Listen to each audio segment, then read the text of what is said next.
આપણા એવા megastar million Nareshbhai Kanodia તેમનું એક ફિલ્મ હતું શરદ પૂનમની રાત, તો તે ફિલ્મમાં એક સોંગ આવે છે, તે સોંગનું શૂટિંગ આ તળાવની અંદર થયું હતું. તો હું તમને અહીંયા થોડા ઘણા સ્ક્રીનશોટ મેચ કરાવું છું, તો વિડીયો પૂરી જોજો અને ચેનલ ઉપર ના હોય તો ચેનલને સબસ્ક્રાઈબ કરી લેજો. આપણી ચેનલ પર આવા શૂટિંગ લોકેશન વિડીયો આવતા રહેશે. તો આ વડા તળાવ છે. તો મેં એક સ્ક્રીનશોટ અહીંયા લગાવ્યો છે જે નરેશભાઈ કનોડિયા છે અને જે હિરોઈન છે તેમની પાછળ જે કબૂતરખાના અને ખજૂરી મસ્જિદ જોવા મળે છે. તો મેં ચોરસ સ્ટીક પણ લગાવી છે, તમે મેચ કરી શકો છો. તો આ તળાવની અંદર ઘણી બધી ફિલ્મોના અને સોંગના શૂટિંગ બહુ થયા છે. તો આ પ્રખ્યાત તળાવ છે ગુજરાતી ફિલ્મો માટે. તો બીજો સ્ક્રીનશોટ હું તમને અહીંયા ઝૂમિંગ કરીને મેચ કરાવું છું.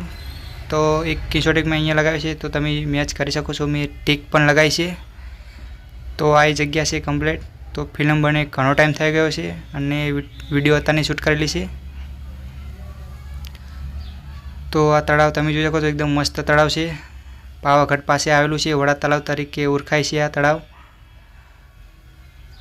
તો મિત્રો ચેનલને સબસ્ક્રાઈબ કરી લેજો આપણી ચેનલ પર આવા શૂટિંગ લોકેશન વિડીયો જોવા માટે.